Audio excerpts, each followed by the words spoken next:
Picture a famous person you like. Every famous person you could imagine was at that show. It was like the biggest night that Hollywood had ever seen. And when that guy tackled me, he cleared the bleachers. I had to watch the tape afterwards to know this happened, but as soon as he tackled me, Jamie Foxx was the first motherfucker that jumped out of the crowd. He was wearing a white cowboy hat like he knew this shit was gonna happen to him. Never seen this nigga in a cowboy hat before. And Jamie started chasing that motherfucker around like any given Sunday. And that kid was fast as shit, was juking and shaking, and he broke Jamie's ankles, and he just kept running. And then Jon Stewart from The Daily Show ran from backstage and jumped at this motherfucker like Super Jew. He was like, ah! And the kid seen Jon coming, so he jumped back, and Jon went flying that way. And this kid was fast, and then he turned around. He sees the emergency exit. He starts running for the emergency exit. Just before he got to the door, motherfucking Puff Daddy from Bad Boy Records jumped in front of the door. That nigga was like,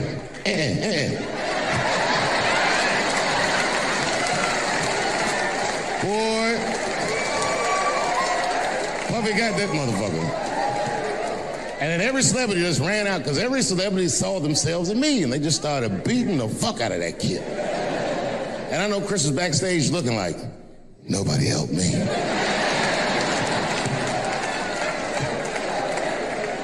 Everybody hates Chris. And what I remember most about that night was the pressure.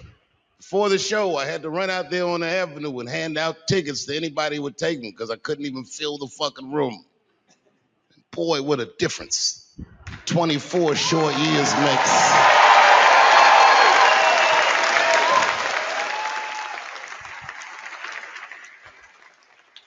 And right before that time, my father had died. He never lived to see me do it. And when he died, I was inconsolable. I thought I'd never smile or laugh again. And the only thing that got me out of that space was a comedian friend of mine, the late, great Norm Macdonald. That's right. Shout out to Norm. And what Norm did, which I'll never forget, is he knew that I was the biggest Jim Carrey fan in the world. Now, I'm not going to go all into it, but Jim Carrey is talented in a way that you can't practice, rehearse. What a God-given talent. I was fascinated with him. And Norm knew that. And he called me up and he goes, Dave, he says, I'm doing a movie with Jim Carrey.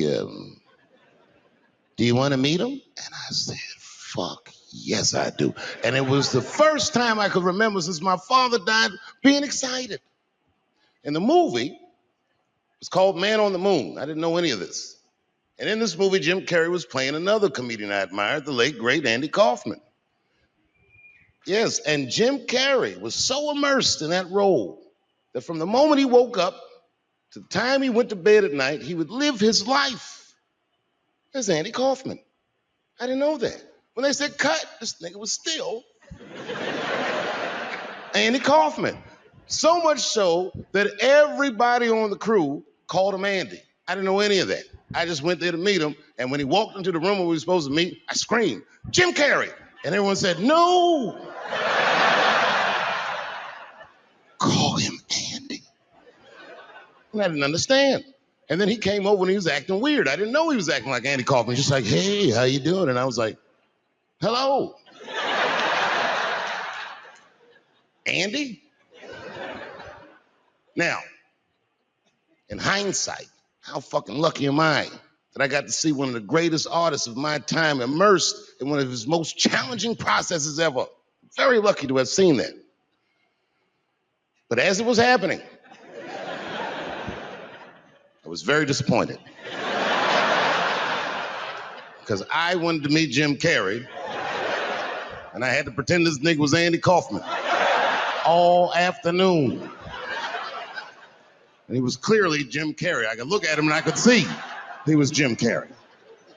Anyway, I say all that to say, that's how trans people make me feel. My friend Stuart told me that. My wife has a lot of gay friends. Stuart's their leader.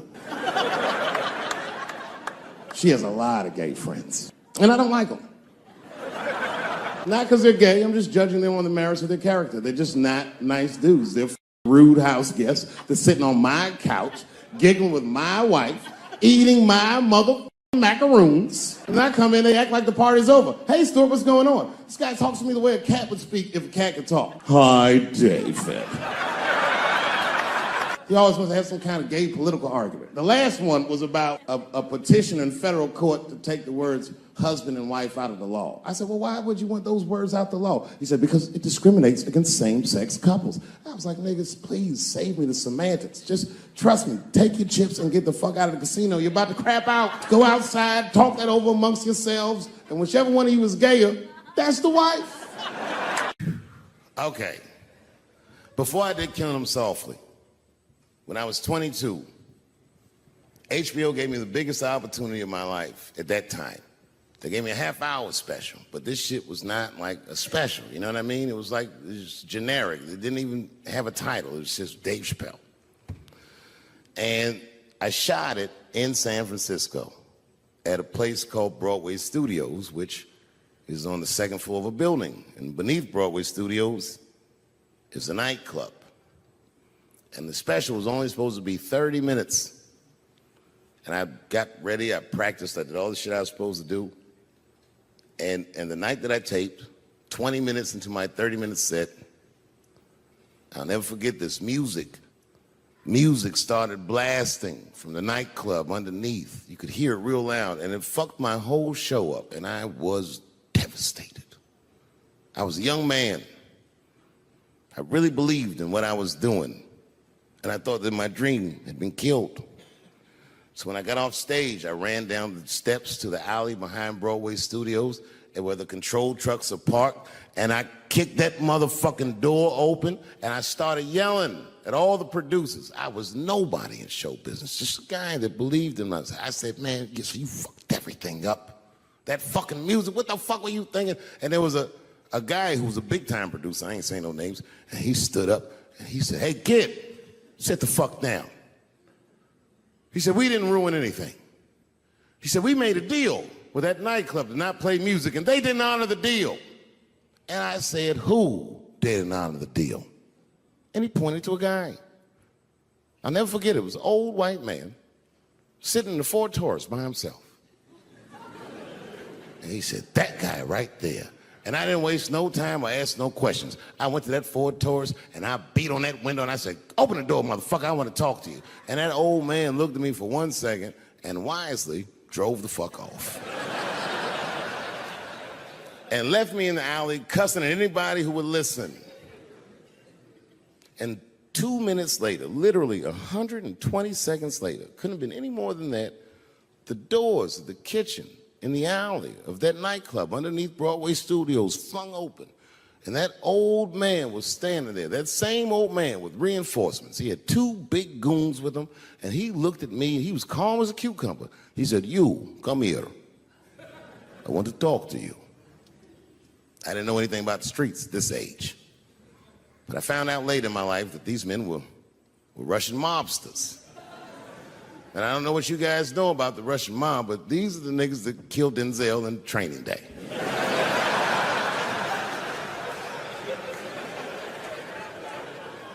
And all the producers knew what I was up against. They said, Dave, do not go in there. And I said, fuck y'all. And I walked right into that kitchen, and they closed the doors behind me, and it got dark as fuck in there. And I knew, I'm not dumb, I knew I was in a bad situation.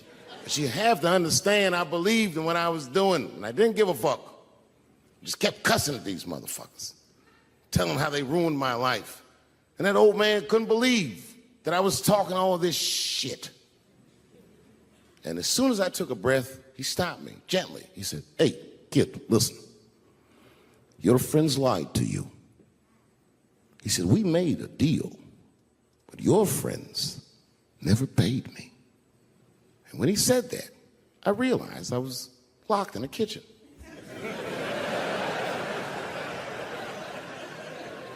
I realized he was telling the truth, which would make me wrong.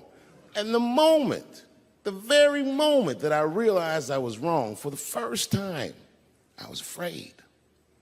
You see, It's a funny thing if you believe you're absolutely right. You can get drunk off the feeling of how right you are. That's why gay people are so mean.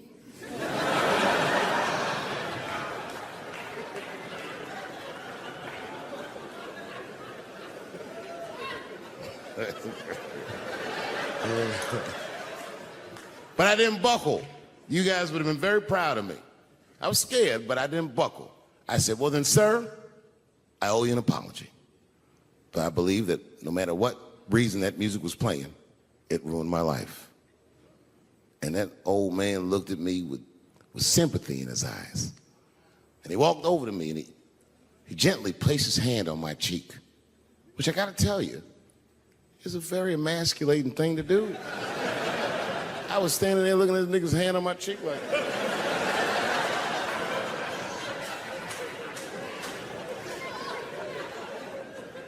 and he said, you are a real man. And he tapped me on my cheek. Real soft. Just like that. The doors opened back up. The light from the alley flooded into the kitchen. And I just walked out alive. I lived to fight another day. And in that moment, I learned one of the most valuable lessons of my life, and I have to share it with you. And that lesson is this. In your life, in any given moment, the strongest dream in that moment wins that moment. I am a very powerful dreamer. Yeah, I'm not lying.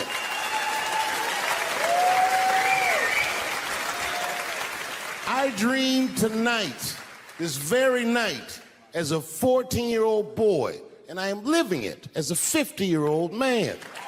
My dreams are very strong.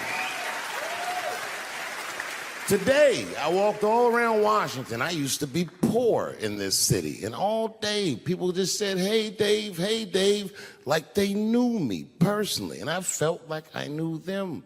And I say to myself, my God, Dave, what a powerful dream. But then sometimes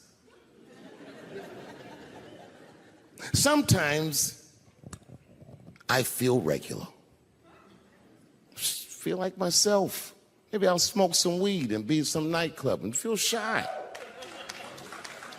But I'll look across the nightclub and I'll see some guy that no one's ever heard of. But this nigga worked all week and got bottle service.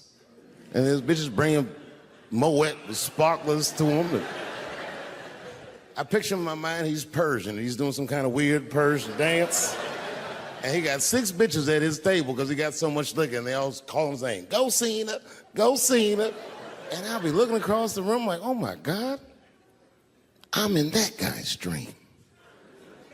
I can hear him telling his friends, hey, how was the club last night? Man, that shit was fantastic. I had bottle service. I seen Dave Chappelle across the club looking at me like, ooh, who is that? And that's the trick to life. You have to be wise enough to know when you were living in your dream. And you have to be humble enough to accept when you're in someone else's. It's why I don't judge between Will Smith and Chris Rock. Because you guys look at them as big ideas, but I look at them as fellow dreamers. I can't judge between them because I see myself in both of them. I am Will Smith. I am the man that cannot take it anymore and will slap the shit out of the next person that says a crossword to me or somebody that I love. And I am Chris Rock. I am the man that can get slapped in front of the whole world and keep my composure so I don't fuck anything up. That is what men do. Men make boundaries. Men enforce boundaries. And men test boundaries. And no man tests more boundaries than a trans man. Kelly got another sex tape out now. This guy makes more sex tapes than he does music. He's like the DJ Khaled of sex tapes. Another one. Like, damn. The new one's so bad that they didn't even show it. 16 times the girl's age was mentioned. Isn't that crazy? This motherfucker's an idiot. He was fucking her like, yeah, this is the best 14-year-old pussy I've ever had in my life. And she was like, you like this 14-year-old pussy? He's like, oh yeah, I love this 14. I'm like, man, you need to shut the fuck up. You gotta give your lawyer something to work with. You're supposed to be on the tape like, this is the best 36-year-old pussy I've ever had in my life. And then your lawyer gonna be like, Your Honor, clearly my client thought that this woman was 36. As he mentioned some 16 times in the tape. They gonna know you lying though, you know what I mean? Everybody knows no such thing as good 36-year-old pussy. When I see a fellow dreamer, I give them my utmost respect. Even if I don't understand what their dream is. I know a dreamer when I see one. And I've met many powerful dreamers in my life. None more powerful than a man who calls himself Little Nas X. I met this nigga at a party. I had no idea who he was. But the minute he walked in that party, I knew I was in his dream. Everybody in the party was another dreamer. Everyone was famous, but when that nigga walked in, he was dressed like C-3PO. He was shining.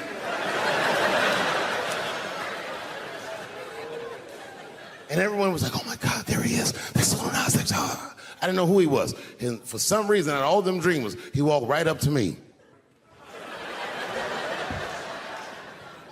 And he said, I tried to get you in my video. I didn't know what the fuck he was talking about. I said, what? I said, what? What video? And he just looked at me like, you know what video, and walked away.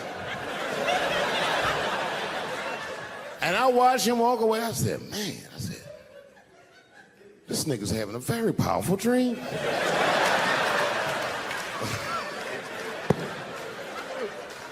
You know what it reminded me of? It reminded me of when we was in grade school. Remember in grade school, the teacher would ask everybody what they want to be? Timmy, what do you want to be when you grow up? And Timmy acted like he had an idea. He'd stand up, he'd say, I want to be a fireman. And the teacher would say, Timmy, that is a beautiful dream. But Timmy didn't mean it. Timmy said he wanted to be a fireman because deep down, Timmy's attracted to fire. And by the time he's 14 years old, this nigga's a full-blown pyromaniac, playing with kerosene and matches like a goddamn expert. And then one night he goes downtown with his buddies, fucking around with fire, and burns a warehouse down. And he doesn't know it, but there's 13 migrant workers from El Salvador, and they're in that motherfucker. They get trapped, and then they die in the fire. Isn't that a tragedy? It was an accident. He's only 14 years old, but he's black. So they try him as an adult. And Timmy ends up spending the rest of his life in jail. Dream deferred. Burp, burp.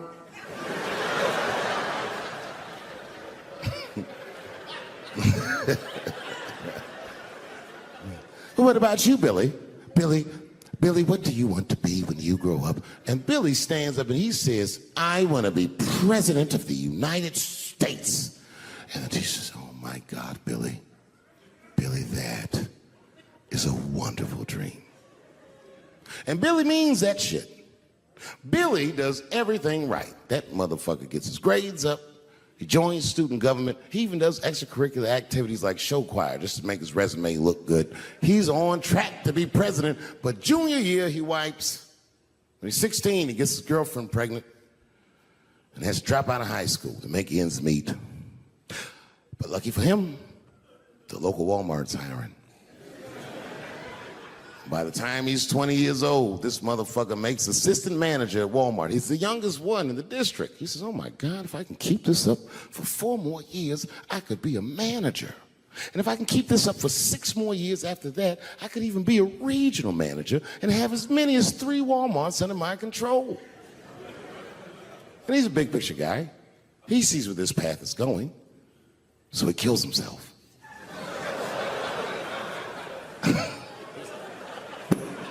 Burp, burp.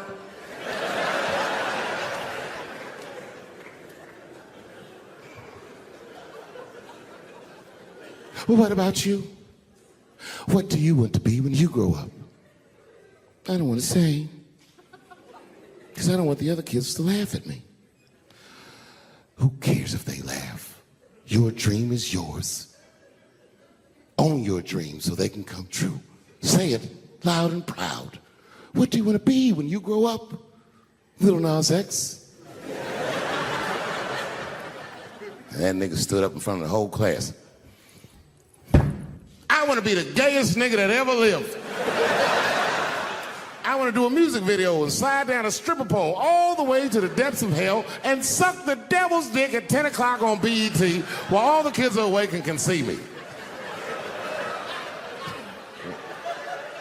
Shockingly, that was the only dream that worked out.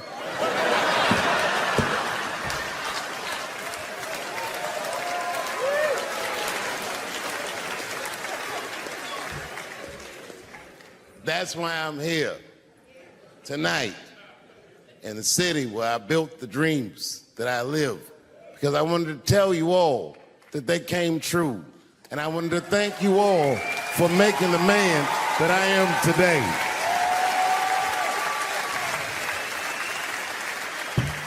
Yes, I am living a very powerful dream. Every time I come to this city and I stand in front of you, I realize that, my God, man, this is not my dream at all. It's yours. And I am honored to be in it. Thank you very much, Washington, D.C. I'll see you next time. I'll tell you what happened, but I can't say it directly. There's a book to me that encapsulates my entire experience before I left the show. And the book is called Pimp. It's written by a guy named Iceberg Slim. Here, bring it up here. This is Matthew.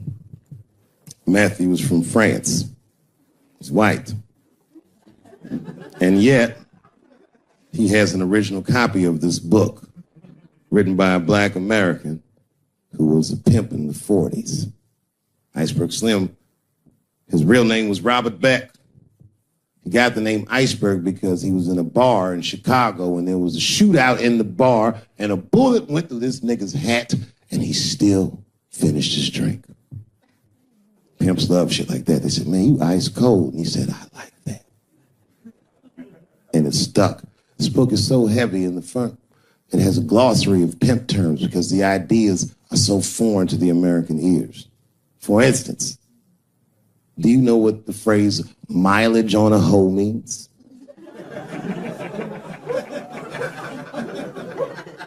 Of course you don't. Mileage on a hoe is a very wild concept. It means that pimps understand there's a finite amount of bad shit a person can do before they'll lose their fucking mind. And a good pimp can look at a woman that he's never seen before and call it, she's good for 500 fucks. That's her mileage. Anything over that, that bitch is gonna spill. They do it to you. Why the fuck do you think most of us work from 9 to 5? 9 to 6 might kill a bitch.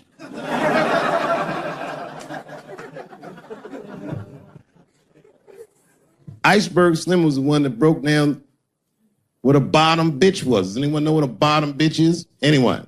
What's a bottom bitch, sir? It's your prostitute that's the best out of all of them, that brings in the most money. That's right. That's exactly right. Are you black?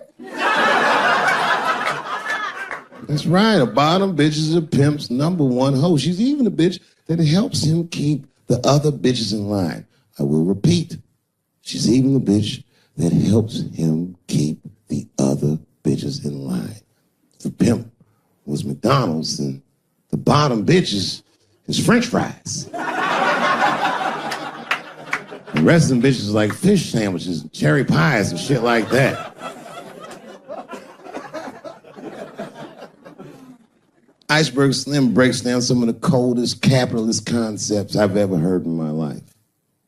He describes in detail how these men break women so that they will give them the money that they make with their own bodies. There's a story in here so cold it makes me shudder to think about it. Well, Iceberg Slim is trying to control the woman that he finds uncontrollable. So he asks older pimp how he can rein her in. And the older pimp says, oh, that's easy, Iceberg. All you have to do is beat that bitch with a coat hanger and then run her a bath and give her some pills. She'll be so grateful that you fixed her that she'll forget you were the motherfucker that beat her in the first place. That's some cold shit. Now, end of this book, Iceberg Slim tells a story. It's kind of the crescendo of the book. And in the story, Iceberg Slim's bottom bitch is at the end of her mileage. If she was good for 500 fucks, she was at 498. She was bubbling. You could see it. She was going crazy. She started saying all kinds of shit. Oh, I always wanted to be in the circus. Circus? This bitch is loose. I can juggle too, you know. Juggle? He had to let her go. It's hard to let her go. A bottom bitch go. And he wasn't ready to let her go because his organization couldn't handle losing her. But she didn't know that. She didn't know how important she was. So what he did was he called her to a diner. He said, look, bitch, you and I got to part ways. She said, fine, motherfucker. I don't need you anyway because I know somebody at Ringling Brothers. She's like, all right, bitch, whatever. I got one last trick for you. It's a big money trick. You do this for me, you get paid, I get paid, and we go our separate ways. She said, fine, motherfucker, what do you want me to do? He said, okay, there's a guy in that hotel across the street. He's waiting for you in room number 7. I want you to go over there and I want you to fuck him. But before you do, I need you to put some of this stuff in his drink. And then he's going to fall asleep. When he does, there's a briefcase under his bed. Bring the briefcase to me. That's the trick, bitch. Can you handle it? She said, fuck yeah, I can handle it. And I can't wait to get rid of you. She ran outside, jumped on a unicycle and pedaled across the street. And Iceberg watched her. He was like, man, she's pretty good. Man, if I never jerked off in her face, maybe she would have been in the circus right now.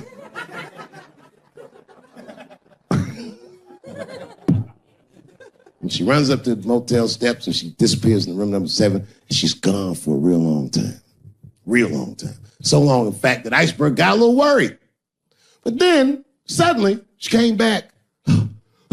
He said, what's going on, bitch? Where's the briefcase? She said, I didn't get it, Daddy. He said, what do you mean you didn't get the briefcase, bitch? What's wrong with you? She said, oh, I did everything you said, but that man don't look right. Something wrong, Daddy. He said, what do you mean something's wrong, bitch? Did you put that stuff in his drink? She said, I did everything you said, Daddy. I put all of it in his drink. He said, wait a minute, bitch. Wait a minute. You put all of it in his drink? Now he had to see for himself. So the two of them go across the street to the motel and they go into room number 7. And on the bed, laying lifelessly, is the white man that she was supposed to fuck. And Iceberg said, you right, bitch. She don't look good. What the fuck? So he called a friend of his that was a doctor that was close by. And the doctor came in, gave the guy a thorough examination and told them both what was obvious. Slim, this motherfucker is dead. Oh, God, Daddy. Oh, no. Oh, no, we killed him. He said, calm down, bitch. We didn't do anything. You killed this motherfucker. And then he reached on the bed and he grabbed the briefcase. He popped it open. It was filled with money. More money than any of them had ever seen. And Iceberg took a little bit of the money and gave it to the doctor, and the doctor left discreetly. All right, bitch, let me think. I can fix this for you. I know somebody I can call. But if I call him, I'm going to owe these motherfuckers a big favor. Oh, God, Daddy, please. I don't want to go to jail. Neither do I, bitch, so will you shut up? She picked up the phone. She heard him mumbling on the phone a little bit. He hung up the phone, and she was pacing the room, and he was just standing there cool, and they were waiting, and then suddenly, a van pulled up downstairs. 2 guys get out with a carpet. They walk upstairs. They roll that carpet out on the floor. They throw the body in the carpet. They roll that motherfucker up like a burrito. They pick that shit up, and they throw it in the back of the van. They come back up, and Iceberg opens the briefcase again and gives them a little money. He says, I'll get in touch with you guys later. They say, you're not going to get in touch with us at all. We'll find you. He said, whatever, nigga. And they bounced. Oh, God, Daddy, oh, God. He says, relax, bitch. Listen, we getting the fuck out of here. You go downstairs, you get the car. We got to leave separately. She went, she got the car. Iceberg grabbed that briefcase, waited a few minutes, looked out the window, and then he went down with her. They both got in the car, and they drove off. She was a blubbering mess. Oh, you did all this shit. He said, I told you, bitch, we didn't do anything. You killed a motherfucker, and I cleaned him up. And now we got us a secret, okay? I know I'm not gonna tell, bitch.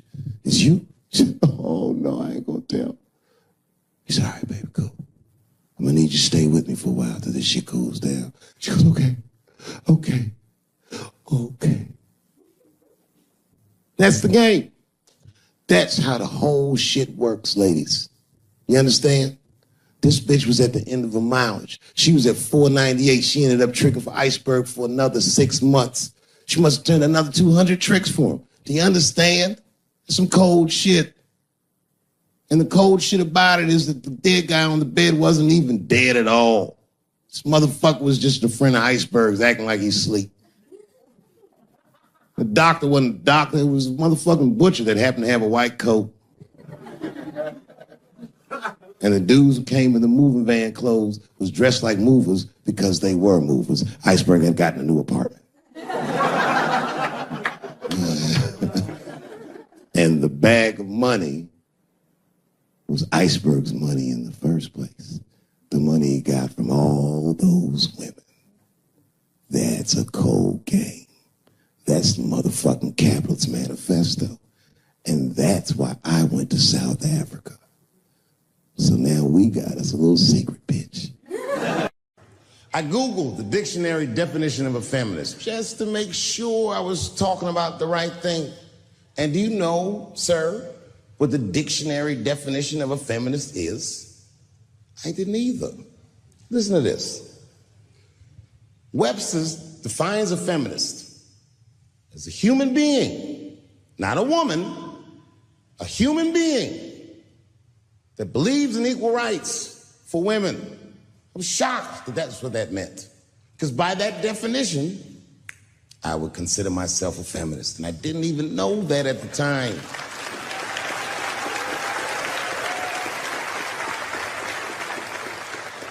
All these years, I thought it meant frumpy dyke.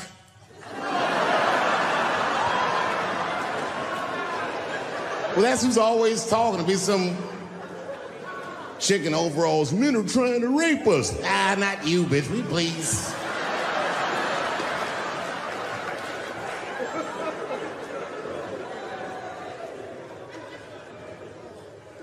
I know, look, listen.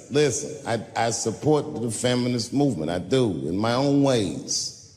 When you guys did the Women's March, I tried to go and support you. And none of my friends would go with me. I asked all the fellas, none of them wanted to go. I tried everything. Come on, y'all, it's gonna be bitches there. They was like, nope. So what I did is I called my friend Ange. Ange is a black woman who's a comedy writer, and she's dope. Matter of fact, she's the only woman that I know personally that pays her ex-husband alimony. And she sounds just like a man when she does it. Fuck that broke motherfucker and all that. She says all that shit. So I hit Ange up, and I hit her on the text. And all I did, I texted her, I said, Ange, are you going to the Women's March? And she texted me back, and this is real text. She said, I hope those white bitches get tear gassed.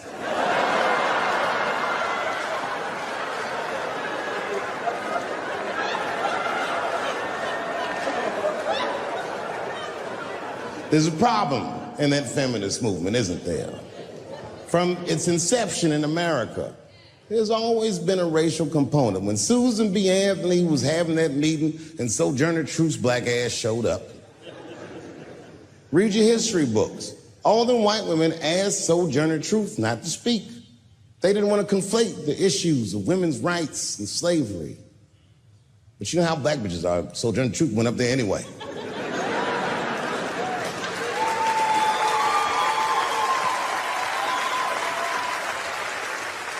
She did a famous speech. She said, ain't I a woman?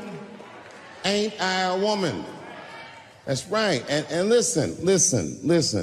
I supported the Me Too movement, but the whole time, The whole time I thought that the way they handled that was stupid.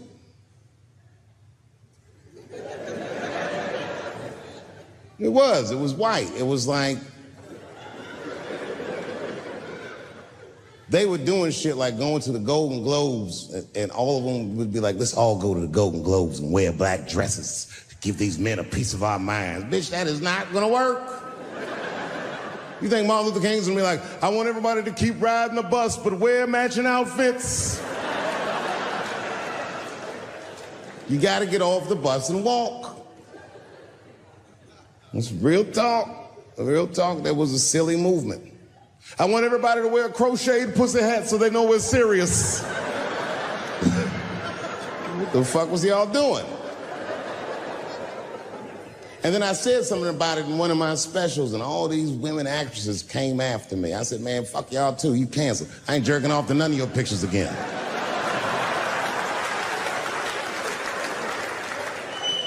They were like, who is he to tell us anything? I'll tell you exactly who I am. I'm the one that got off the bus and left $50 million on the bus and walked.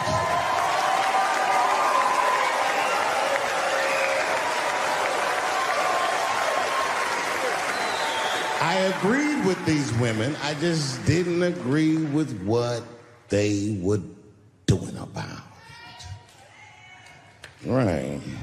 Right. No, it was annoying as fuck. Because if these women were serious, you know what they would have done? They all would have fired their agents. And they would have went to the mailroom of one of these big agencies and found a woman that was busting her hump in there and said, if you want to talk to us, then you have to talk to her. And if they did that, then she would be big and they would be big and nobody would get fed to Harvey Weinstein. But did they do that? No. Was that their idea? No. Surprisingly, it was mine. And what I think the feminist movement needs to be very successful is a male leader.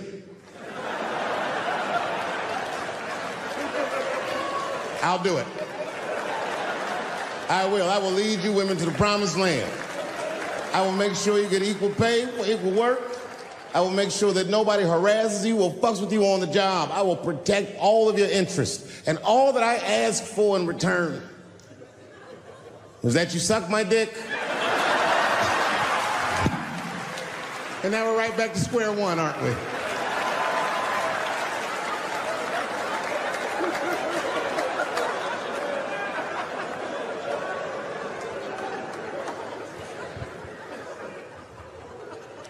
And now we get to the core of the crisis. What is a woman? What is that in this day and time? Is there even such thing as a woman or a man or anything?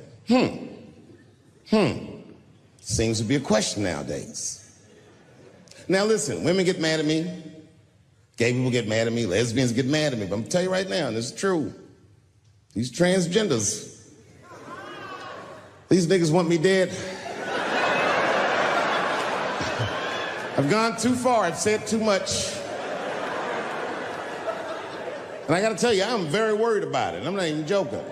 Every time I come out on stage, I be scared. I be looking around the crowd, searching for knuckles and Adam's apples to see where the threats might be coming from.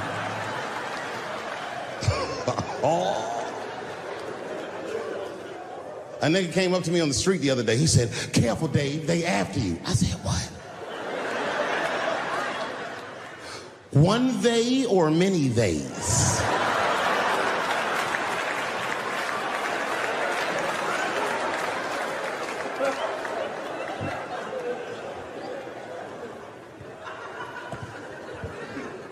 Before I even say anything about that community, you must know, and I hope you all feel the same way, I am not indifferent to the suffering of someone else. There's laws, the mean laws in our country. North Carolina passed a law once that said a person in North Carolina must use the restroom that corresponds with the gender they were assigned on their birth certificate. No. No, that's not a good law. That's a mean law. No American should have to present a birth certificate to take a shit at Walmart in Greensboro, North Carolina, where the baby shot and killed a motherfucker.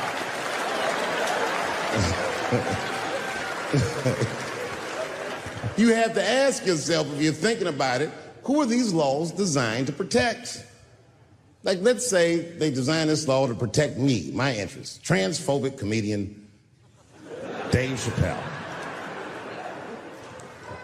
And let's say that I'm in Walmart doing a little shopping with my family.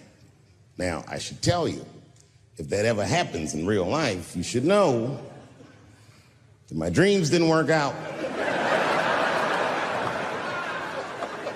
But let's say something goes horribly wrong, and there I am in Walmart with the poor whites rummaging around for mediocre goods and services.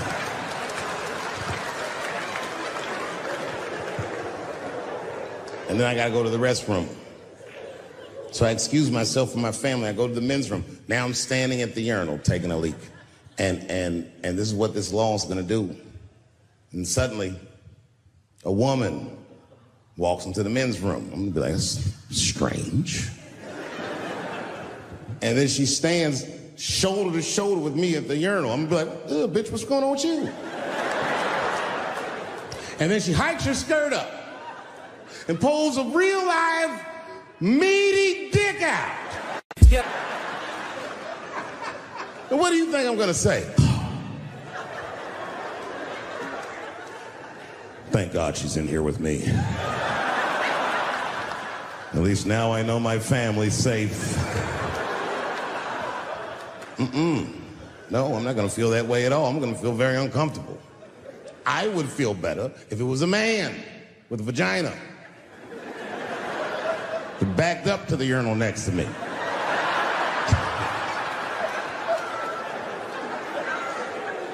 I wouldn't even think about that. I'd just be like, that's funny. This guy is peeing out of his butt for some reason. Oh my God, he must be a veteran. Thank you for your service.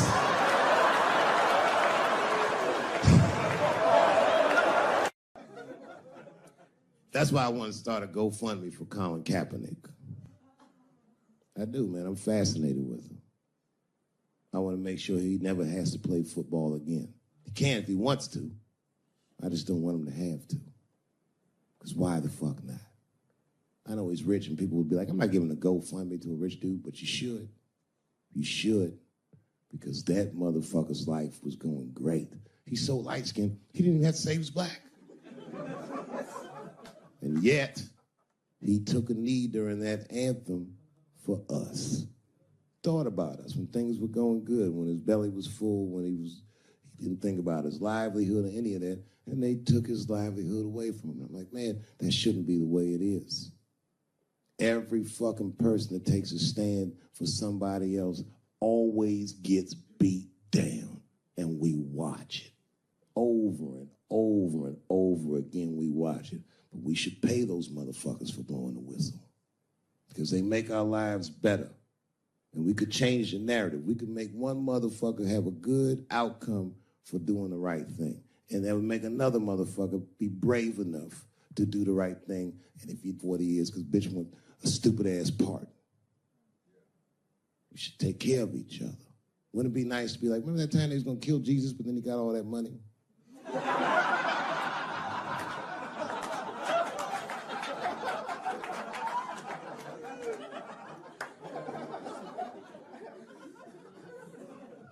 Real talk, man. It's not a racial thing. It's about us making our society better. It's about like even these women that are coming forward and they will say they're brave, and many of them are. And a few of them sucked the dick and got buyer's remorse.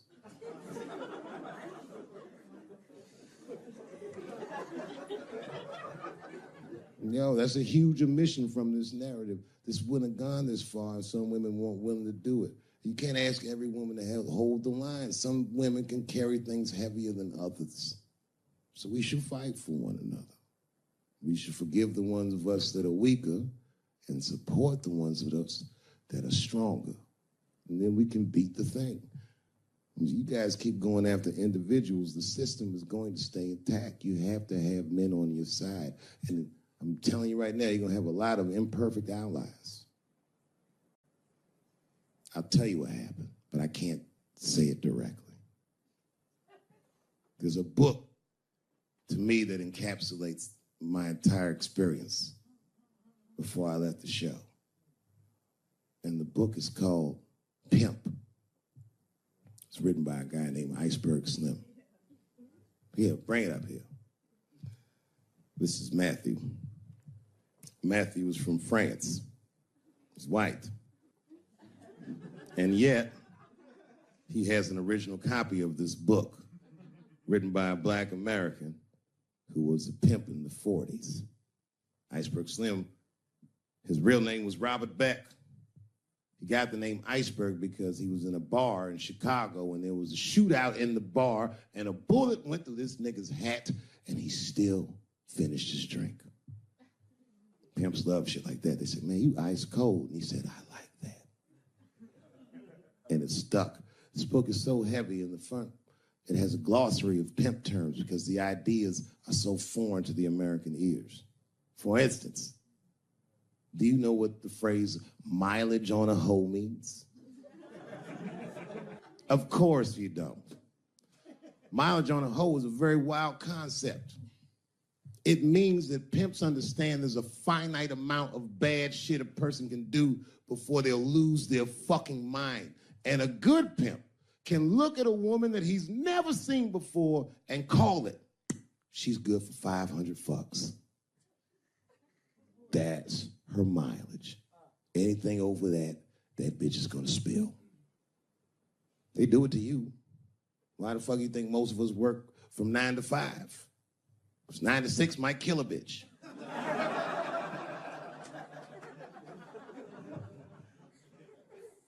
Iceberg Slim was the one that broke down what a bottom bitch was. Does anyone know what a bottom bitch is? Anyone? What's a bottom bitch, sir? It's your prostitute that's the best out of all of them, that brings in the most money. That's right. That's exactly right. Are you black? That's right. A bottom bitch is a pimp's number one hoe. She's even a bitch that helps him keep the other bitches in line. I will repeat. She's even the bitch that helps him keep the other bitches in line. If the pimp was McDonald's, then the bottom bitch is French fries. The rest of them bitches is like fish sandwiches and cherry pies and shit like that.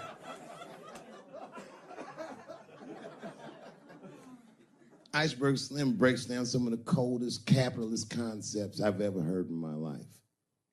He describes in detail how these men break women so that they will give them the money that they make with their own bodies. There's a story in here so cold it makes me shudder to think about it. Well, Iceberg Slim is trying to control the woman that he finds uncontrollable. So he asks older pimp how he can rein her in. And the older pimp says, oh, that's easy, Iceberg. All you have to do is beat that bitch with a coat hanger and then run her a bath and give her some pills. She'll be so grateful that you fixed her that she'll forget you were the motherfucker that beat her in the first place. That's some cold shit. Now, at the end of this book, Iceberg Slim tells a story. It's kind of the crescendo of the book. And in the story, Iceberg Slim's bottom bitch is at the end of her mileage. If she was good for 500 fucks, she was at 498. She was bubbling. You could see it. She was going crazy. She started saying, this bitch is loose. I can juggle too, you know. Juggle? He had to let her go. It's hard to let her go. A bottom bitch go. And he wasn't ready to let her go because his organization couldn't handle losing her. But she didn't know that. She didn't know how important she was. So what he did was he called her to a diner. He said, look, bitch, you and I got to part ways. She said, fine, motherfucker. I don't need you anyway because I know somebody at Ringling Brothers. She's like, all right, bitch, whatever. I got one last trick for you. It's a big money trick.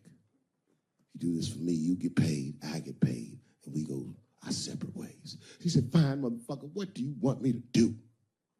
He said, okay, there's a guy in that hotel across the street. He's waiting for you in room number 7. want you to go over there and I want you to fuck him. But before you do, I need you to put some of this stuff in his drink. And then he's gonna fall asleep. When he does, there's a briefcase on his bed. Bring the briefcase to me. That's the trick, bitch. Can you handle it? She said, fuck yeah, I can handle it. And I can't wait to get rid of you. And she ran outside, jumped on a unicycle and pedaled across the street.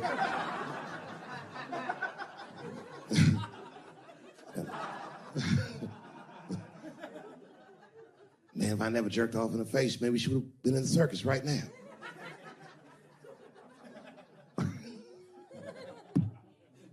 And she runs up to the motel steps and she disappears in room number 7 and she's gone for a real long time.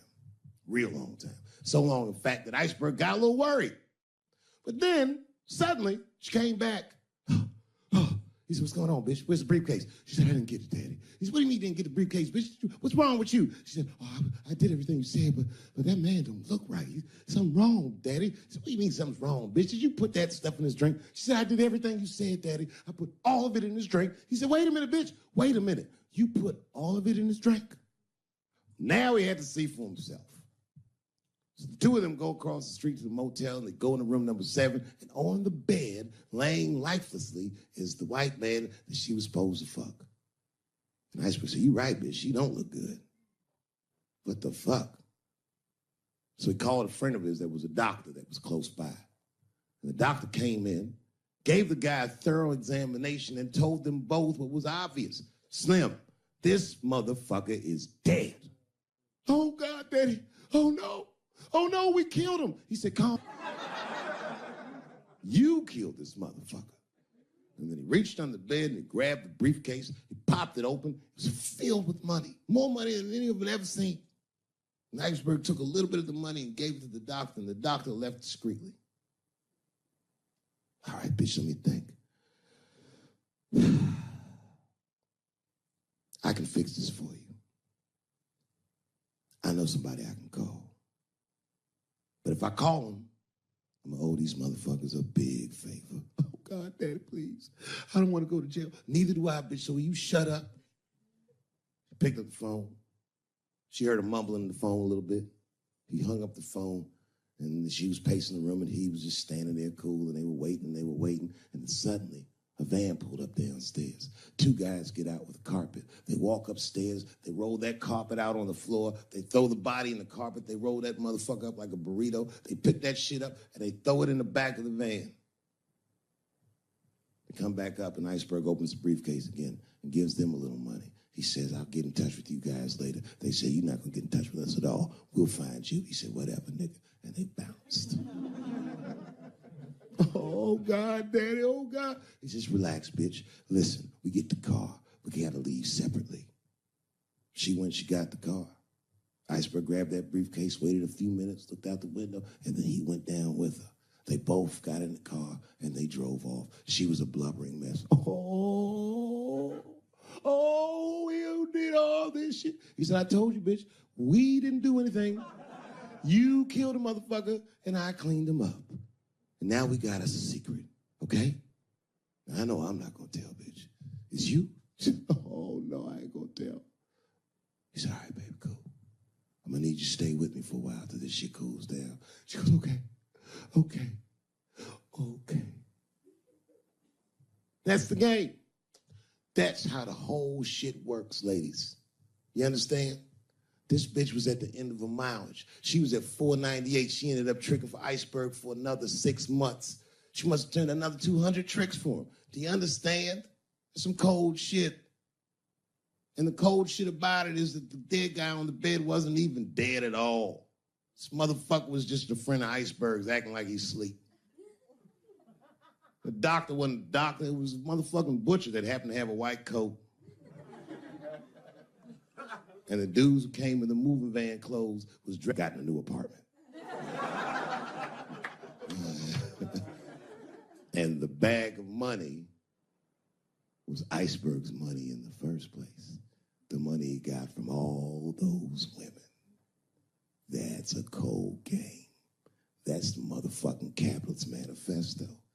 And that's why I went to South Africa. So now we got us a little secret. too fucking much. I got a lot of things to talk about tonight. First of all, I've stopped smoking weed. With black people, you didn't let me finish, motherfuckers. God damn. I'm sorry, black people, to break the news so publicly, but I can't smoke with you anymore. Every time I smoke weed with my black friends, all you talk about is your trials and tribulations. I'm sick of that shit. I got my own problems. I guess a waste of weed. I'm smoking weed to run away from my problems, not take on yours. From now on, I smoke weed exclusively with white people. Calm down, motherfuckers. You win by default. You got good weed conversation. All white people talk about when they get high is other times that they got high. I can listen to that shit all night. Dude, remember at Frank's last week? It's fucking smashed, man. And catalogs everything they drink. 2 shots of Jaeger, tequila, 4 bong hits, man, beer, cheeseburger. That shit is great. Only bad part is you cannot pass out around white people. Every time white dudes pass out around each other, they always do some borderline gay shit when the guy's asleep. Frank fell asleep, so he like stuck a carrot in his ass and put shaving cream on his balls. Like, why, motherfucker? Why would you do that to a friend of yours? He trusted you enough to sleep around you. You gonna put a carrot in his ass? Is that nice? I tell you right now, if I put a carrot in a black dude's ass, a nigga will kill you when he wakes up for some shit like that. That is an automatic death sentence on the street. It's a rap for you. I'm gonna kill that motherfucker. I thought y'all was friends, baby. What happened? I fell asleep at his house, right? We was drinking, and I fell asleep at his house, and while I was sleeping, right? I'm just gonna kill that motherfucker, all right? That's all you need to know. And fuck carrots. But everybody's getting along. I see that shit. I see it all around. Blacks and whites don't fight so much. You know who don't have no beef with anybody is Asian people. I see how y'all be doing. Y'all just lay in the cut. Only people Asian people beef with is other Asian people. Like if you call a Korean guy Chinese, I've done this. They will flip out. Hey! What make you think I'm Chinese? I am Korean. I look Chinese. Yes, motherfucker, you do look Chinese. That's why I said it. It's an accident. Nigga, to the untrained eye, you all look Chinese to me. It's a mistake. I'm not trying to offend you. Some people say all black people look alike. We don't get bent out of shape. We normally just call those people police. Okay? Just learn to live with it. That's all I can tell you. Everybody's afraid of police now. I'm scared to death of these police. I am, nigga. I got a police scanner. First money I got, this is the first shit I went out, bought me a police scanner. I just listen to these motherfuckers before I go out, just to make sure everything's cool. You hear shit on it. Calling all cars, be on the lookout for a black male between 4'7" and 6'8". Staying in the crib tonight, fuck that. Gotta work on that alibi for a minute. Every black person needs an alibi. I do them impromptu joints. If I'm by myself and need out, I'll just open up the windows in the apartment, turn all the lights on, stop beating off right in the window. Look at me. Hey, everybody, look, it's me, Dave Chappelle. I'm crazy. I'm jerking off. Note the time, motherfuckers. It's 2:35. Look at me. I'm jerking off in the window. 2:35. Comedian Dave Chappelle is June 10th. Note the time.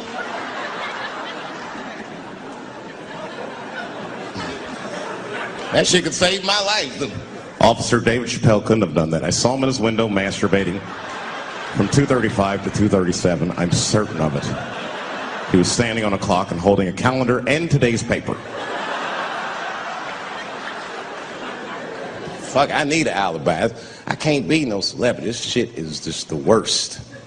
I'm seeing it. I see why stars are crazy, man. These motherfuckers. I went to Disney World with my kids, which is a big deal for me. I don't get to see my kids so much. I do Chappelle show 20 hours a day, sleep for like half an hour, raise my kids for 10, 20 minutes, and I go back to work. Now, This particular day, I got to hook up with the kids. We went to Disney World. Everybody at the park. Fucking everybody. Hey, hey, I'm Rick James, bitch. Hey, I'm Rick James, bitch. It's like, hey, man, hey. You mind not calling me a bitch in front of my kids? Time out, motherfucker. We take a day off. Even Mickey Mouse did it. I said, this is the most unprofessional shit I have ever seen in my life. Rick James, bitch. Oh, I was fed up. I caught that motherfucker with an uppercut. Pop! Knocked his head clean off. Everybody was screaming. Oh my God, oh my God. Mickey Mouse is Mexican.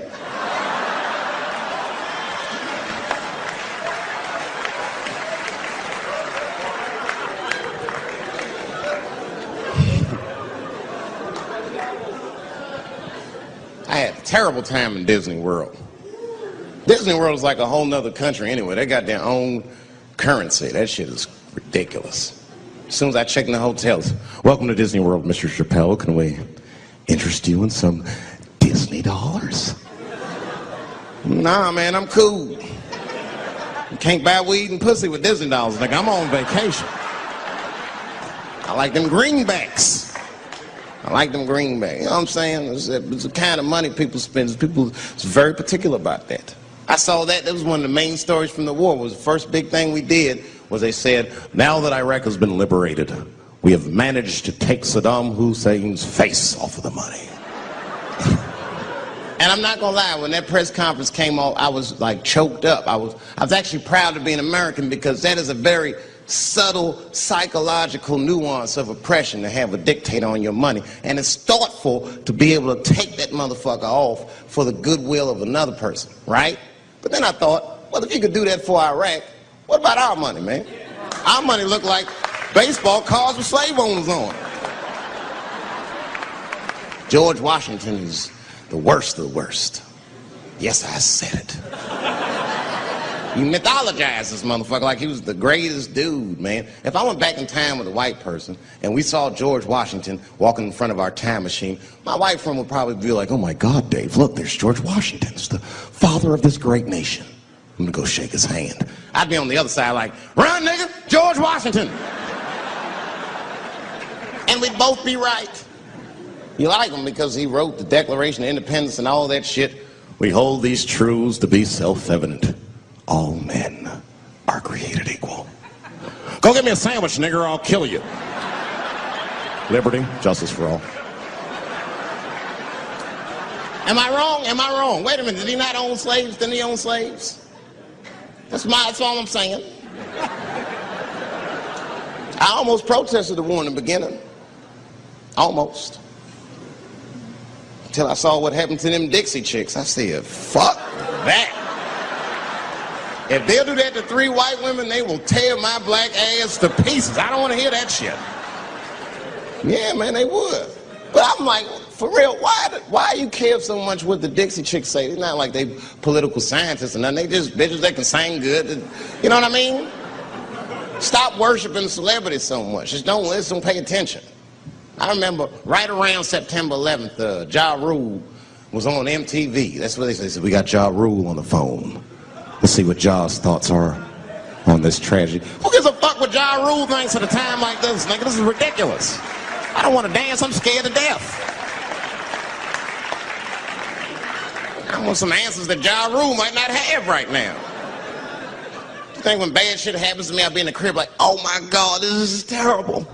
Could somebody please find Ja Rule, get hold of this motherfucker so I can make sense of all this. Where is Ja? I need Ja Rule.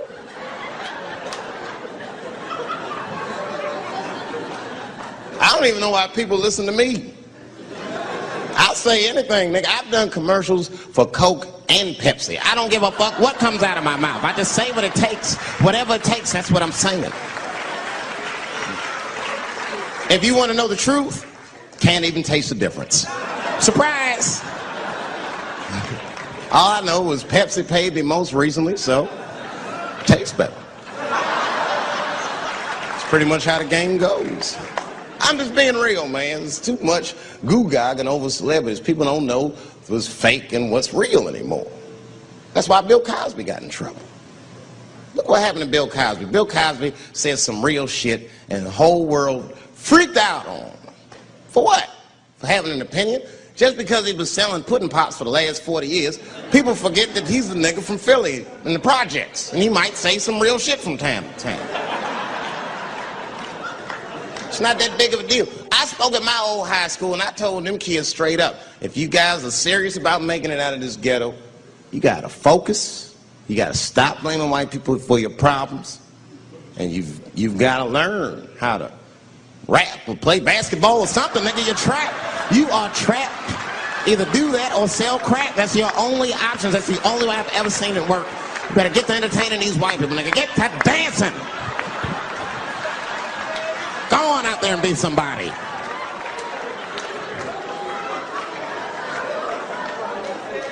I just hope they listened.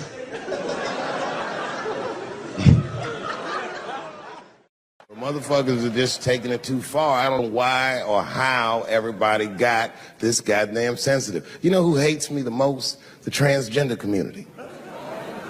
Yo, yeah, these motherfuckers. I mean, I didn't realize how bad it was. These motherfuckers, I was really mad about that last Netflix special.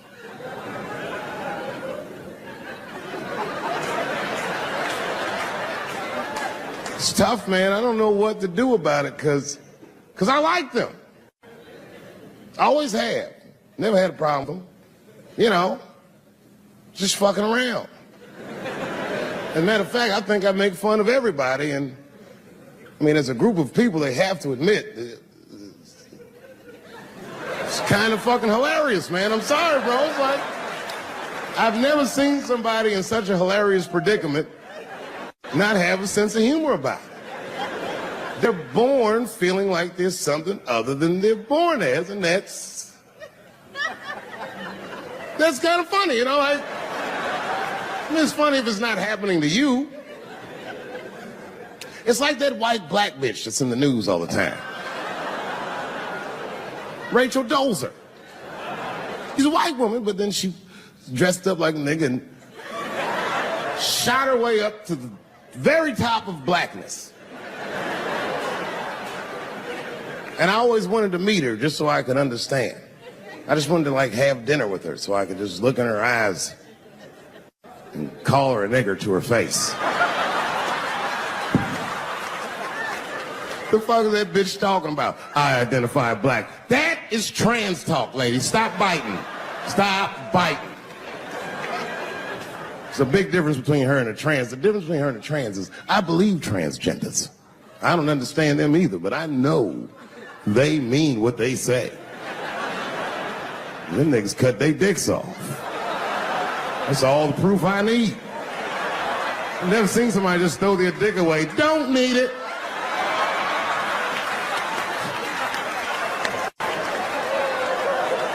I don't understand, but I believe you and I support your decision, motherfucker. But how far is Rachel willing to go? What is Rachel willing to do so that we blacks can believe that she believes she's actually one of us? Bitch, are you willing to put a lien on your house? Invest in a mixtape that probably won't work out?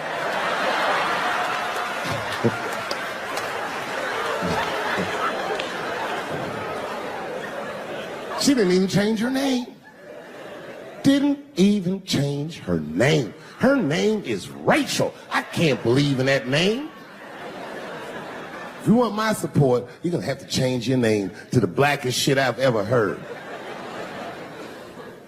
Bitch, you're gonna have to change your name to Draymond Green. I don't know a blacker name than that. That shit is black on paper. If you type Draymond Green into Airbnb, that shit will log off automatically.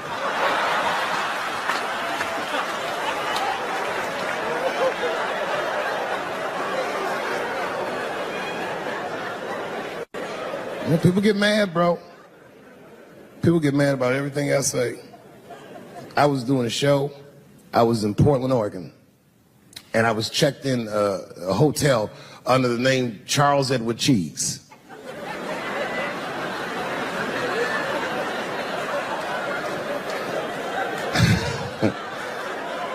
I came back, and there was a note. It was like a letter on my desk. It was addressed to Mr. Cheese. So obviously, I'm going to assume that whoever wrote this letter must be an intimate friend of mine. This is not some kind of name that a person would just guess. But then I open the letter, and it turns out I don't know this person at all. It's a fan letter. You know, I'm not even used to the idea that I have fans, but I'm grateful for it. And even though I'm grateful for fans, I don't read those letters. It'd be nice if I did, but realistically, it's like, what am I, Santa Claus, Nick? I don't have time for this. Got shit I want to do. I'm trying to chill. Read all these dreams and wishes from strangers. But I read it. I'd already opened it. So I just read the whole letter. And you know what, man? Whoever wrote this letter truly loves me. I mean, they were really fucking nice in the letter. And then they described to me what it was like to come to the show, how excited they were, how much fun they were having. And then they said that when I got to my jokes about transgenders, that they were, quote, devastated. Because it turns out that whoever wrote the letter was transgender. Now, I'm going to be real for a second. Got to understand, I never feel bad about anything I say up here.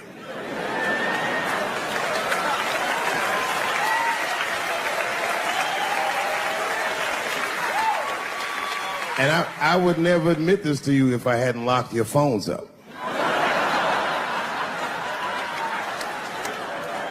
But it was the weirdest thing. Like, when I read this letter, the shit made me feel bad. I didn't feel bad about what I said, you understand? I felt bad that I made somebody else feel bad.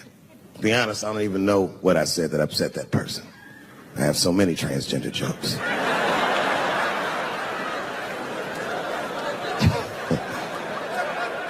But I feel like it was probably this joke I'm about to tell you right now.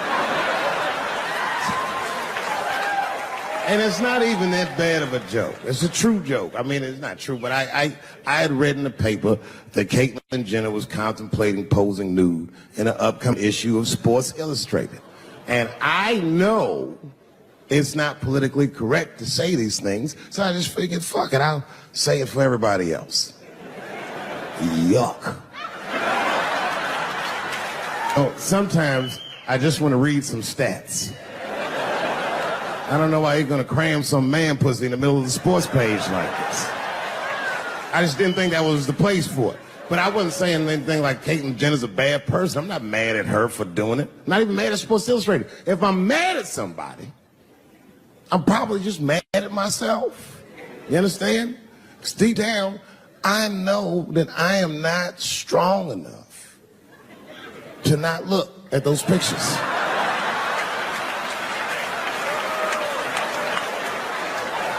And I don't think I'm ready to see what she's trying to show me. So Caitlyn, goddamn, if you go through with this thing,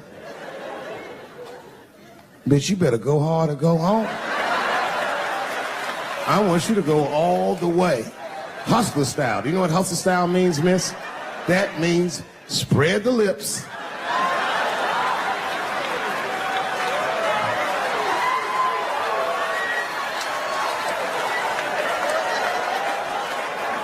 I hope she spreads her lips and there's an itty bitty dick inside. Ah! The show is behind the curtains.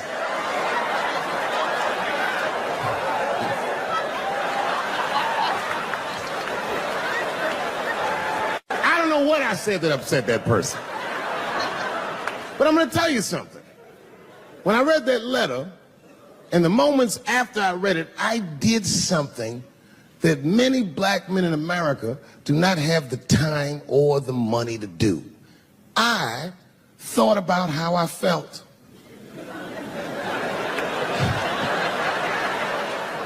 I asked myself a very basic question that I don't think I ever directly contemplated. I said, man, Dave, if you're writing all these jokes, do you have a problem with transgender people? And the answer is absolutely not. The fuck do you guys think I am? I don't understand all the choices that people make. But I do understand that life is hard and that those types of choices do not disqualify you from a life with dignity and happiness and safety in it.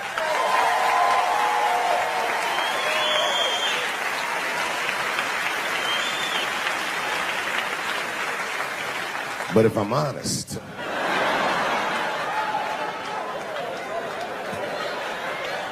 my problem has never been with transgender people. My problem is transgender people. I just feel like these things should not be discussed in front of the blacks. It's fucking insulting, all this talk about how these people feel inside. Since when has America given a fuck how any of us feel inside?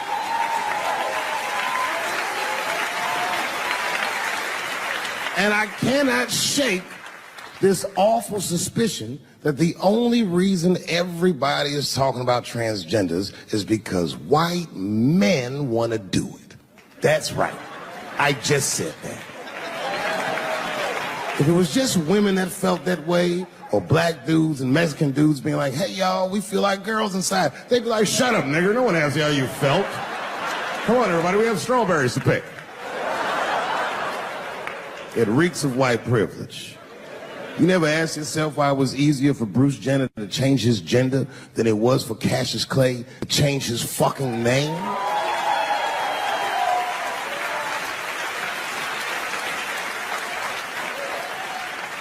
And if I were to be brutally honest, the only reason I ever been mad at the transgender community is because I was at these niggas for 6 songs straight. I had no idea. And then the lights came up and I saw them knuckles. I said, oh no! And everybody was laughing at me. Hi, world star. I said, why didn't you say anything? And then I heard that sultry voice. I didn't say anything, Dave Chappelle, because I was having a wonderful time. And I wasn't sure how you'd feel about it. I said, you knew how I'd feel. And she said, I'm going home. I don't want any trouble from you. I said, home? It's only 2 songs left. I mean, we might as well finish tonight. This is my last special because I have an objective tonight. I came here tonight because this body of work that I've done on Netflix, I'm going to complete. All the questions you might have had about all these jokes I've said in the last few years, I hope to answer tonight. I'd like to start by addressing the LGBTQ community directly.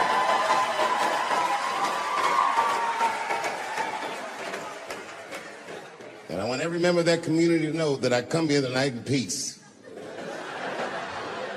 And I hope to negotiate the release of the baby.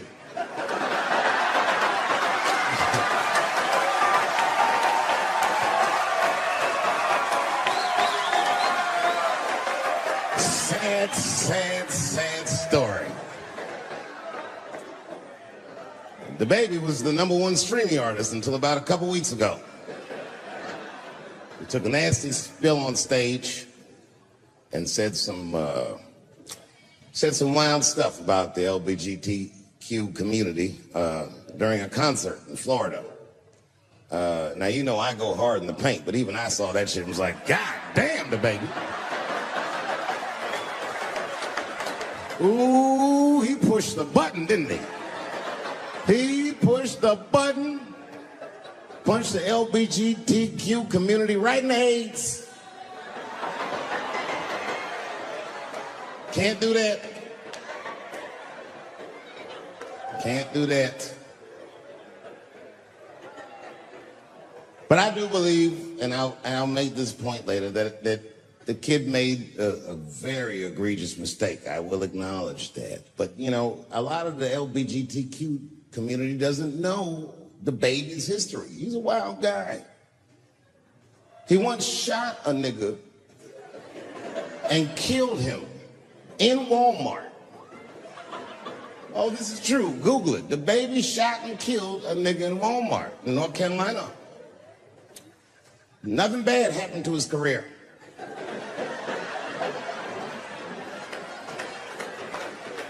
Do you see where I'm going with this?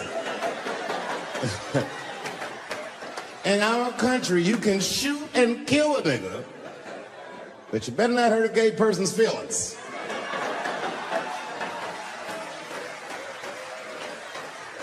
And this is precisely the disparity that I wish to discuss. I have a question for the audience. And this is a real question. I'm not joking around. Is it possible that a gay person can be racist?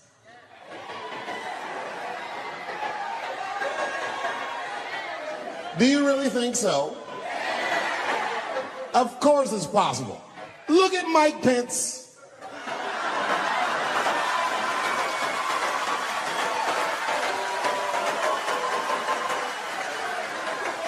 Who I'm guessing, but I bet you he's gay. And he's not Pride Parade gay either. He's sad gay. Feel bad for him. He looks like one of them gays that prays about it.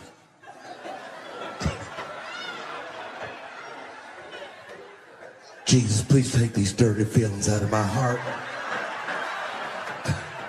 Please, Jesus, make these buttholes ugly to me. I don't want to keep on tasting these dicks.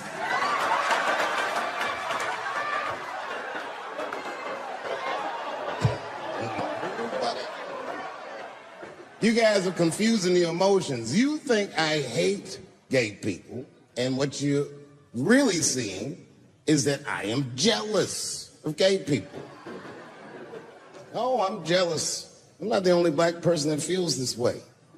We blacks, we look at the gay community and we go, God damn it, look how well that movement is going. Look how well you are doing. And we've been trapped in this predicament for hundreds of years. How the fuck are you making that kind of progress? I can't help but feel like if slaves had baby oil and booty shorts, we might have been free 100 years sooner, you know what I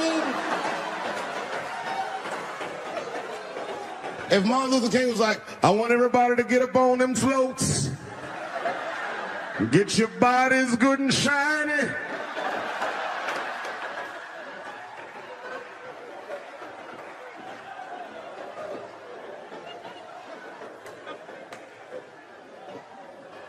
I don't hate gay people at all. I respect the shit out of you. Well, not all of you. I'm not that fond of these newer gays. Too sensitive. Too brittle. Those aren't the gays I grew up with. I miss them old school gays, nigga. Them Stonewall niggas. Them the ones that I respect. They didn't take shit from anybody. They fought for their freedom. I respect that shit. I'm not even gay. And I want to be like a Stonewall nigga. Them old school gangster gays. Them glory hole niggas. Them the ones I like.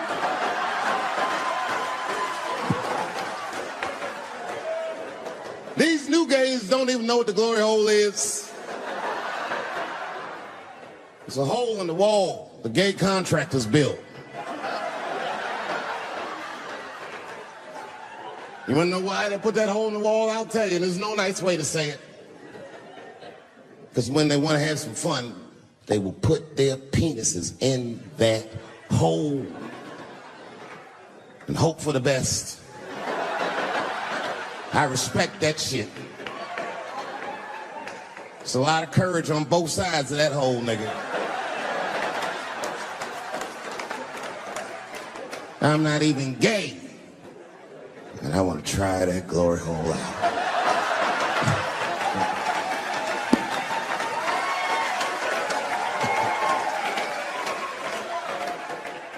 What if Martin Luther King had to integrate the glory hole? I don't care if it's black lips back there, white lips back there. A mouth is a mouth. A warm, wet mouth. I'm going all the way.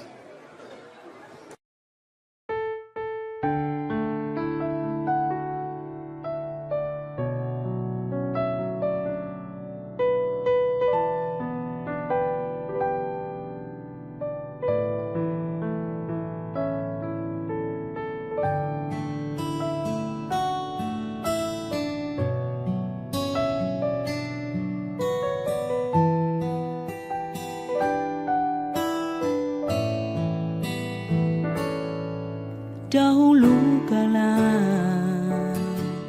sebelum bertemu dirimu,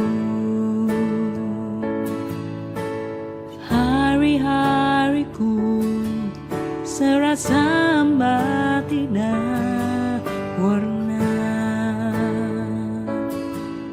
Dahulu kala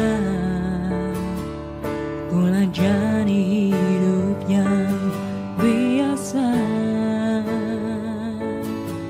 sampai kau temukan pelangi yang warnai hidup ini. Kasih mengubah hari yang hamba menjadi penuh makna, berbagi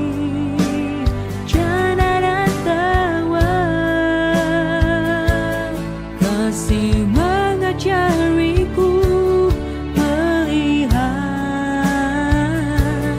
dunia tanpa batas. Tak ada yang ku ini selain dirimu, kasih.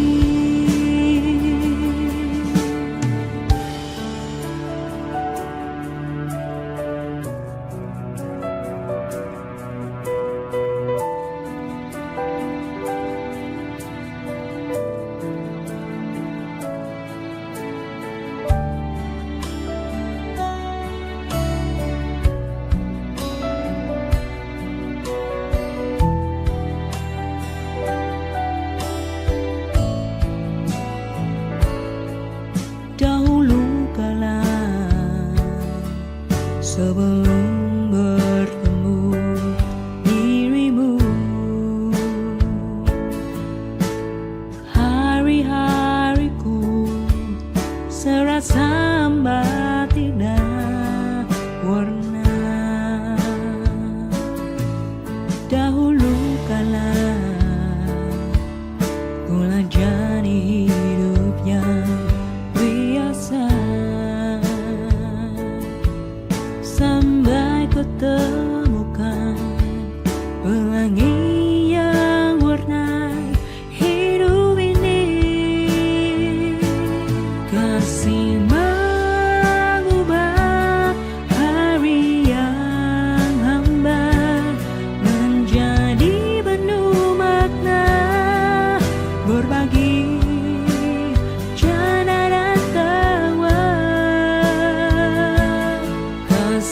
mengajariku melihat dunia tanpa batas. Tak ada yang ku ini selain dirimu, kasih mengubah hari yang hamba menjadi penuh makna, berbagi jana dan tawa. Kasih mengajariku melihat dunia tanpa batas. Tak ada yang ku ini selain dirimu, kasih.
I've been watching that new OJ show. I can't get enough of that shit. Doesn't it bring back good memories?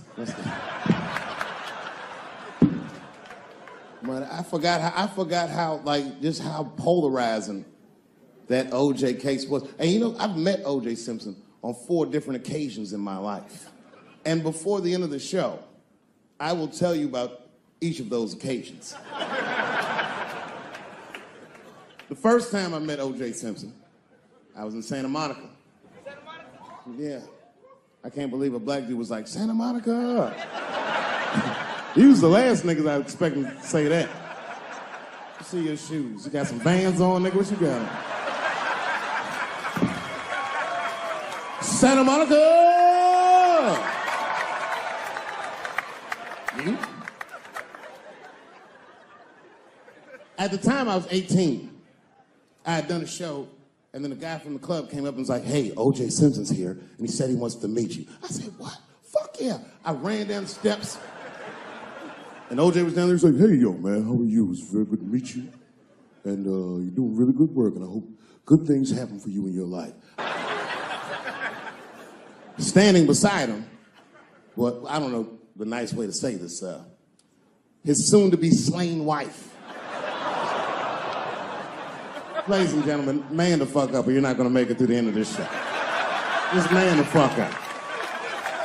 She's dead, you already know, we know what happened. We don't know who did it, but we know what happened.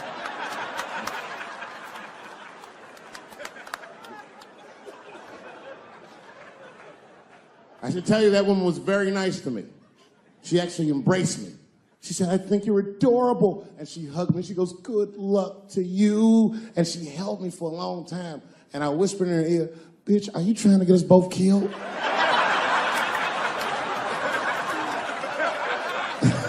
I'm just kidding, I didn't say that. But that was the first time in a nutshell.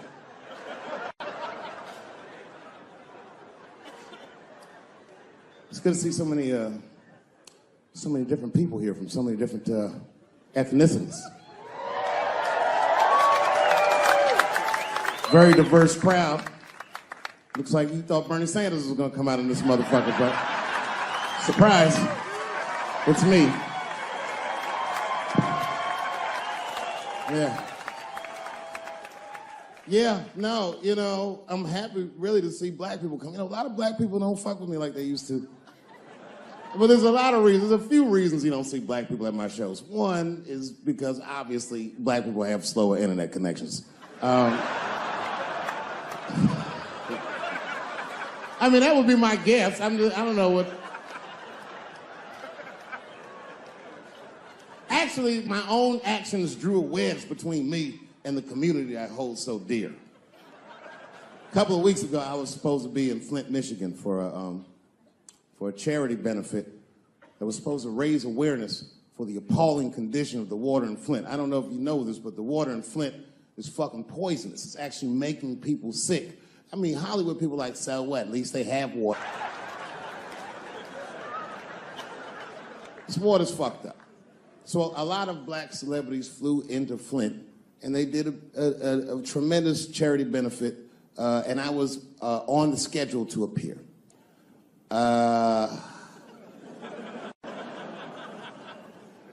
So the reason a lot of people haven't heard about this benefit, it was the same day as the Oscars. Right, I know. So I was on my way to the airport to go to Flint, and then Chris Rock calls me and is like, hey, Dave, I got a ticket for you for the Oscars. Can you make it? And I was like, sure, nigga, I'm on my way to the airport right now. Oh, come on, man. What am I going to do about that water? What am I, a fucking superhero? I need to have fun. I need to live, too. I didn't fuck that water up. Stevie Wonder was there. They didn't need me. I'm sorry, everybody. I've never been to the Oscars. You've seen the movies I make.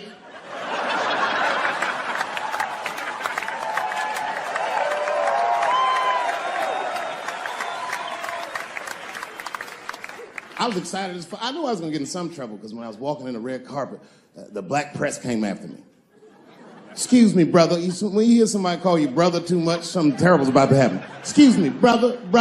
And then I looked back, and the motherfucker had a tuxedo with the kente cloth tie. I said, uh-oh. He said, I just want to ask you a couple questions. I said, what publication are you with? Bongo, what the fuck? Who the fuck reads this? He said, listen, brother, I just want to ask you a quick question. You understand that this year, this is a boycott for the Oscars, so I'm just wondering what made you, of all people, cross the motherfucking picket line and be here tonight. I said, boycott? Nigga, I haven't been working in 10 years. What do you mean, boycott? I've been on strike. Y'all niggas didn't stop working. I had to watch fucking Key and Peele do my show every night.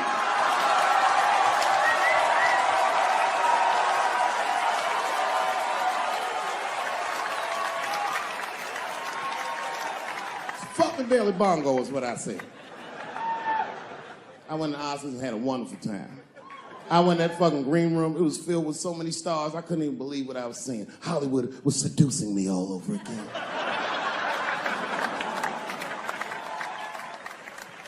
I was sitting back there, I'm smoking, drinking with the stars. And then 2 Hollywood movie producers came over right to me. Oh my God, Dave Chappelle, said the leader one. He was obviously gay. Some guys you can just tell.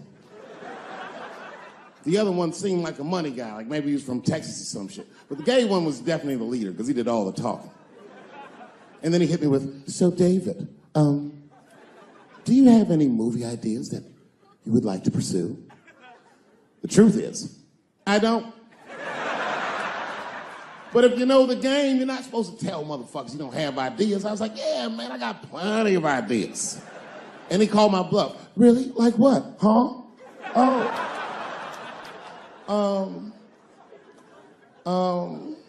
And then I just started making up shit that I thought maybe he'd like to see.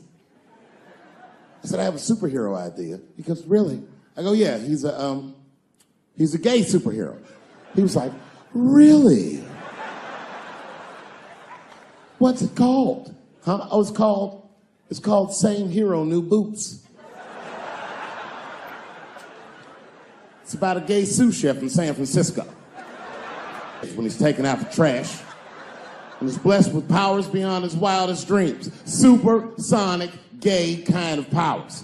And he starts saving everybody in San Francisco. But at first, he only saves gay people. Later, he saves everybody, and the whole city just falls in love with him. The only problem is, no one remembers him when he saves them. Well, I don't understand. Why wouldn't they remember him? I said, because, dummy, he's gay. He keeps changing his outfit.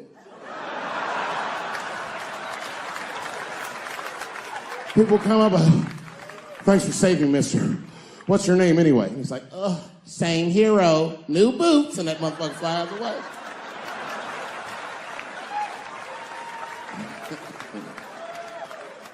He's like, I like it a lot. Texan didn't like that shit at all. He was upset. That's impossible, gay superhero. I said, what? Well, I have others.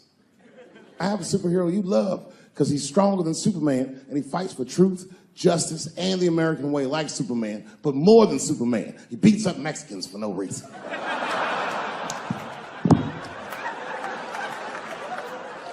The Texan's like, you got my attention. Do all this great shit. Only problem with this guy is he can't even activate his powers unless he touches a woman's vagina. Not a long touch, just a couple of pats.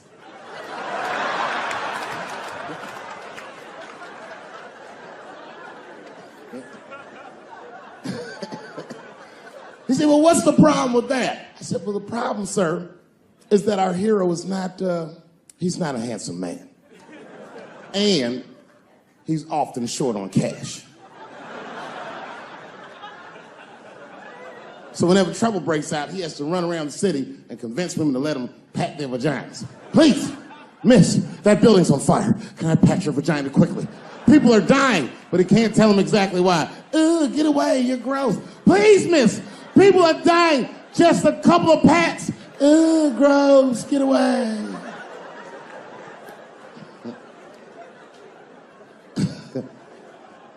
So he rapes them. I know. That's the dilemma for the audience. Because he rapes, but he saves a lot of lives. And he saves way more than he rapes, and he only rapes, but he does rape. I didn't realize it, but the whole green room was looking at us. All the celebrities were disgusted. That guy from Texas was like, here's my card, call me on Monday. That worked out. Gay people have a hard time doing that recently. Here we go. Here comes the deep water. No, recently I've noticed that. I noticed it with that Manny Pacquiao controversy. Yeah, no, it was now in the gay community's defense, Manny Pacquiao said some outlandish shit about gay people.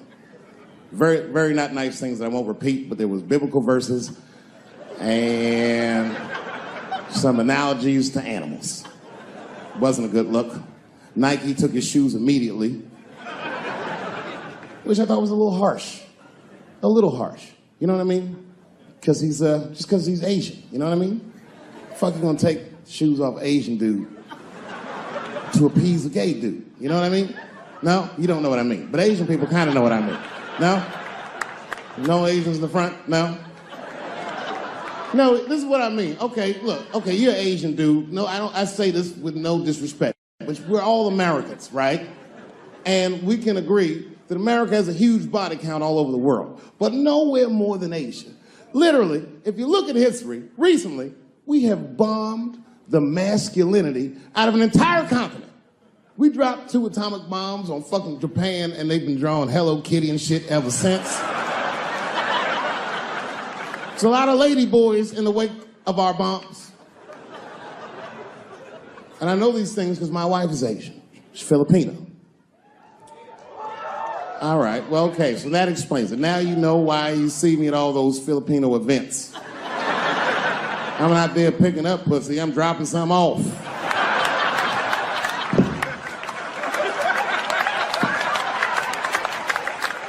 I take my wife to all that shit. I took my wife to see Pacquiao fight Mayweather. We sat ringside, okay? That was a quiet car ride home. That's what that was.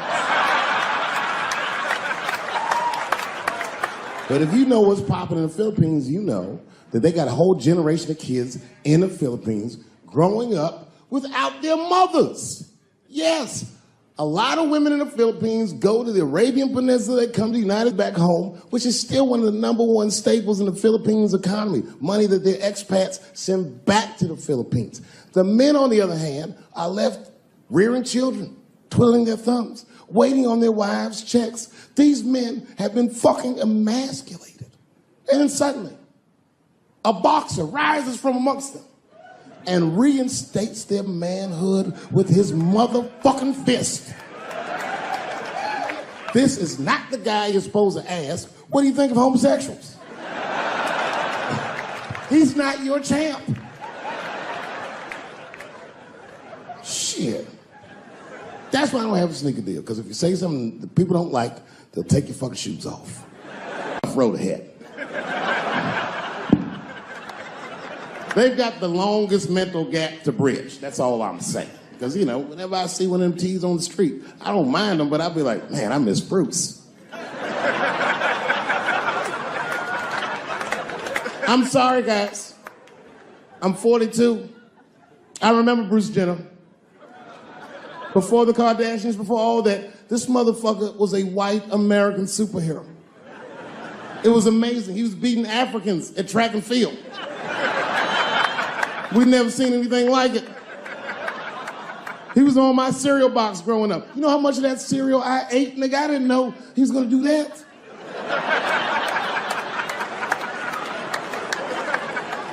I knew before you guys knew. I heard things on the street in Hollywood.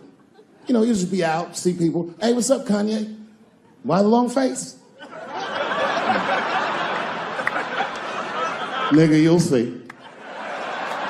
Got 2 mother-in-laws now. And when I heard he was gonna do it, I was scared. I didn't think the public was ready. I didn't think the media was ready. And you know what? I was wrong.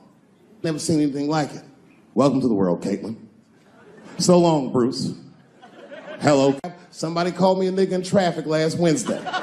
It's so long, it takes a minute.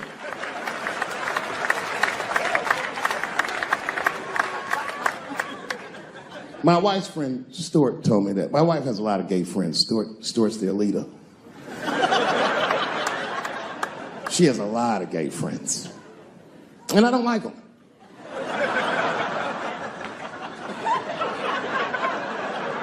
Not because they're gay, I'm just judging them on the merits of their character. They're just not nice dudes. They're fucking rude house guests. They're sitting on my couch, giggling with my wife, eating my motherfucking macaroons. And I come in, they act like the party's over. Hey, Stuart, what's going on? This guy talks to me the way a cat would speak if a cat could talk. Hi, David.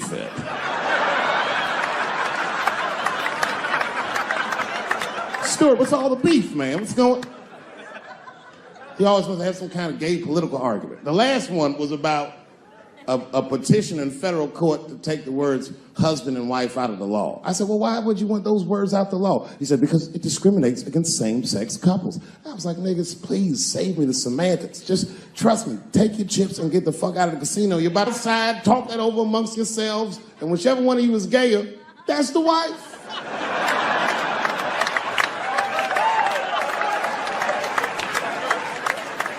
No, Stuart didn't like that. Stuart educates me about this movement, you know what I mean? I didn't even know shit about it. He told me it's called LBGTQ. I was like, what the fuck is the Q? Does that even make sense, Q? Turns out Q is like the vowels. That shit is sometimes Y. It's for gay dudes that don't really know they're gay. You know what I mean? Like prison fags who are like, well, I'm not gay, nigga. I'm just sucking these dicks to pass the time. I'm not G, I'm Q. Ugh.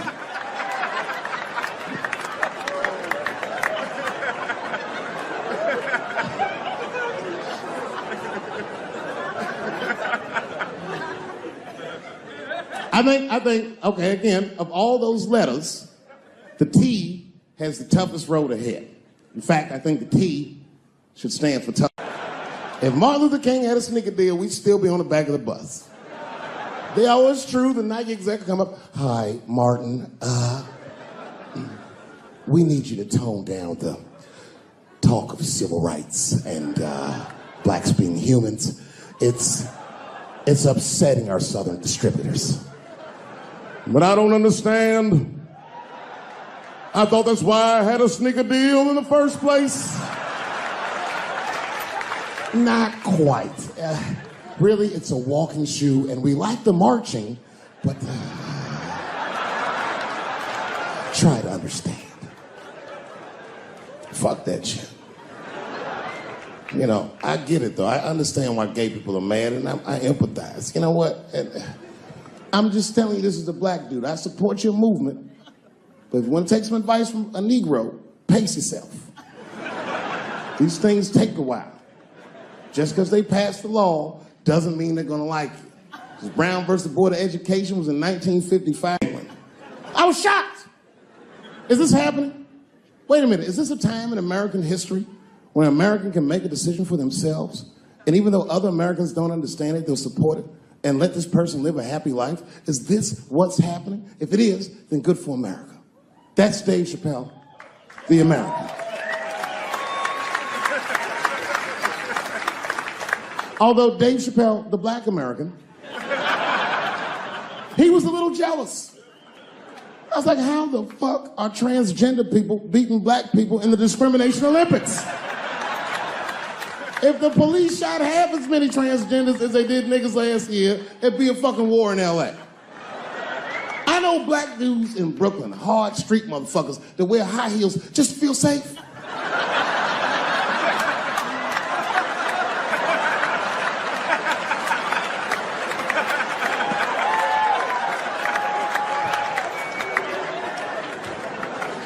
Transgenders are gangsters. I used to do business with a transgender in Hollywood. Man, everybody would be scared of her in the boardroom. She walk in there, newly minted woman, high heels, purse. Shit.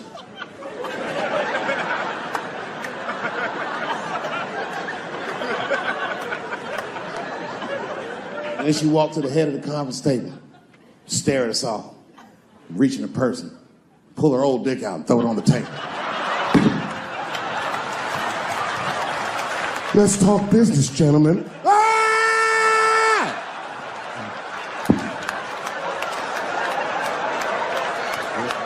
Shit is scary as fuck. If your best friend pitched that to you, you'd be horrified. Yo, nigga, let's go to the hospital and cut our dicks off and make pussies out of them shits. What? Can't we just get matching jackets or tattoos or something? Sure, that's what you want to do? There's only one way to find out, nigga. Wu-Tang, bow, bow. Let's go to the club and trick niggas into fucking us, yeah.